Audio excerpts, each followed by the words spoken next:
જય માતાજી, જય શ્રી કૃષ્ણ. હું ચિરાગ ચૌહાણ મારી યુટ્યુબ ચેનલમાં તમામનું હૃદયપૂર્વક હાર્દિક સ્વાગત કરું છું. હું અત્યારે છું ચોટીલા. માતાજીના દર્શન કરી લીધા છે. હવે બપોરનો ટાઈમ જોશે 12:15 કલાક. હવે અહીંથી જવાનું છે જરિયા મહાદેવ, તરણેતર જવાનું છે, સુરત દેવળ જોવાનું છે. હવે ત્યાં કોઈ હું ગયો નથી, બરાબર. એટલે મેં કીધું જમી લઈએ, રાત તો આમથી પણ થવાની જ છે. તો ચોટીલાની અને ગુજરાતની સારામાં સારી હોટલ લાલા રઘુવંશીમાં આવી ગયો છું. આ લોકો બહુ પ્રેમથી જમાડતા હોય છે. તમે ખાલી સલાડ જુઓ, કેટલા પ્રકારના સલાડ છે. અચ્છા, 8 થી 10 પ્રકારના અલગ અલગ શાક હોય છે.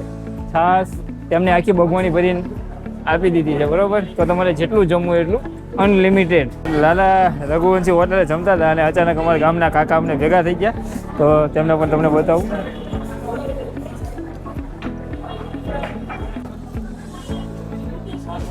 બધા અમારા ગામના છે. અમે જમતા હતા અને એ લોકો આવ્યા, એમને રાજકોટ જવાનું હતું, તો બધા લોકો ભેગા થઈ ગયા. બસ હવે એમને મળીને ફટાફટ નીકળીએ.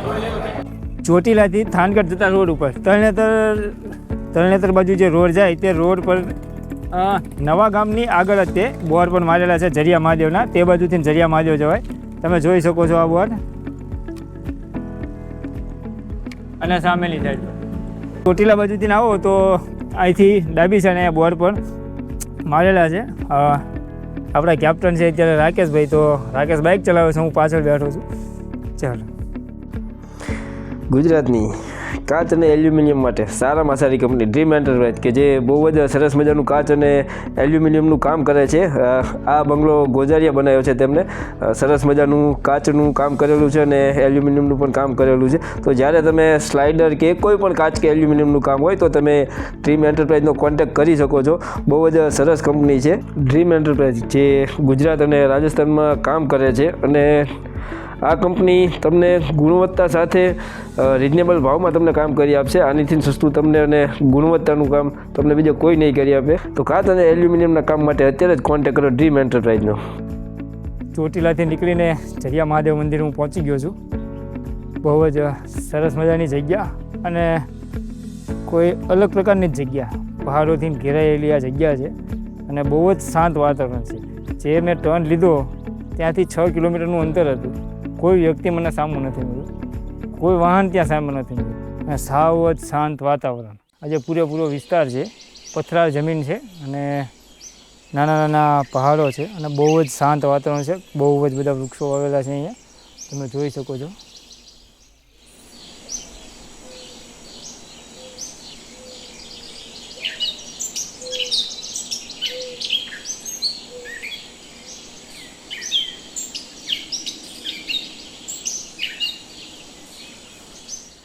એટલું શાંત વાતાવરણ છે કે નથી કહેતા પેલી ટાંકણી પડે તો પણ અવાજ આવે, એટલું શાંત વાતાવરણ છે. સરસ મજાનો પક્ષી, પ્રાણીઓ, ગાયોનો એ રીતના અલગ અલગ અવાજ આવે છે.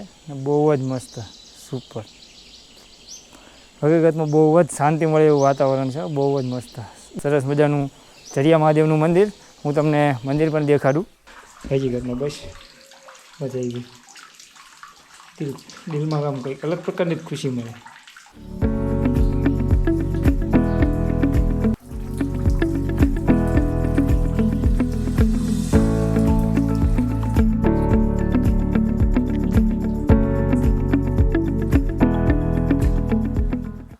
અહીંયા આ મહાદેવની સ્થાપના પાંડવોએ કરેલી હતી. આ પૂરેપૂરો વિસ્તાર પથરાળ વિસ્તાર છે અને અહીંયા પાણી મળવું બહુ એટલે બહુ અઘરી વસ્તુ છે.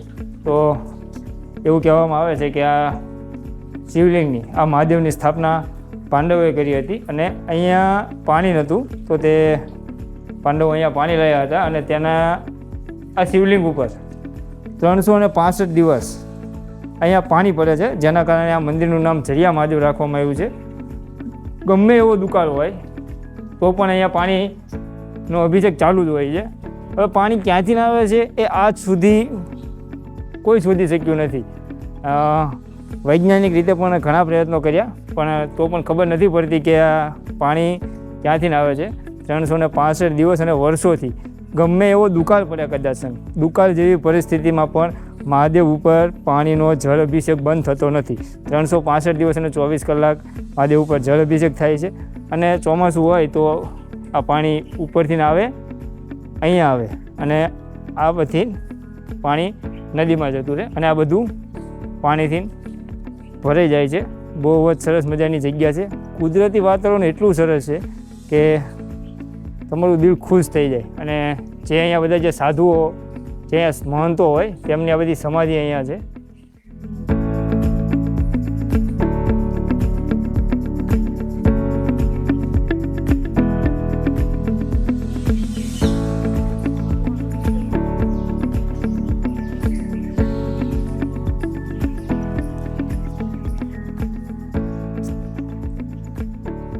આ જે ઝૂલો છે આની ઉપર કોઈ બેસી નથી શકતું. જો કોઈ આ ઝૂલા ઉપર બેસે તો તેને ઉલાડીને બહાર ફેંકી દે.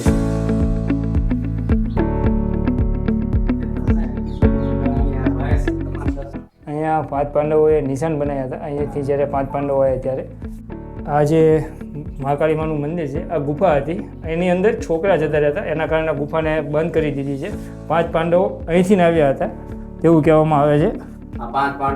અને આ માતાજીએ 5 પાંડવોએ મહાકાળી માની અહીંયા સ્થાપના કરી હતી. તે સમયની જે મૂર્તિ છે જે 5 પાંડવોએ સ્થાપના કરી હતી તે જ છે. આ છે ઝરિયા મહાદેવની ગૌશાળા. બહુ જ સરસ. જ્યારે પાંડવો જ્યારે અહીંયા આવ્યા અને તેમને ઝરિયા મહાદેવની સ્થાપના કરી તો તે સમયે ત્યાં મહાદેવ જે શિવલિંગ ઉપર તો પાણી પડે જ છે અને અહીંયા જે પશુ પક્ષીઓ પ્રાણીઓ જે અહીંયા રહેતા હોય, જે આવતા હોય તો તેના માટે પણ પાણીની જરૂર પડે. તો તેના માટે પણ અહીંયા તે સમયે પાંડવો તેના માટે પણ અહીંયા પાણી લાવ્યા હતા અને અહીંયા તે સમયથી અત્યારે પણ અહીંયા પાણી અવિરત પડે જ છે.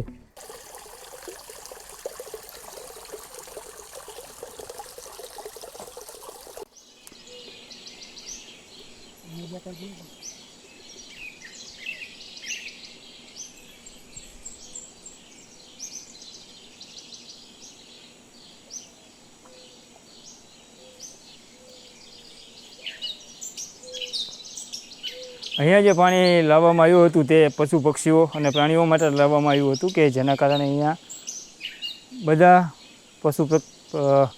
બધા પ્રાણીઓને, બધા જીવોને પાણી મળી રહે. અને આ પાણી હાલની તારીખમાં પણ એટલું મીઠું છે. જે ઝરિયા મહાદેવ છે ત્યાં તે જે પાણી હતું ત્યાં પણ અને જે અહીંયા જે પાણી આવે છે તે પણ ટોપરા જેવું મીઠું પાણી છે.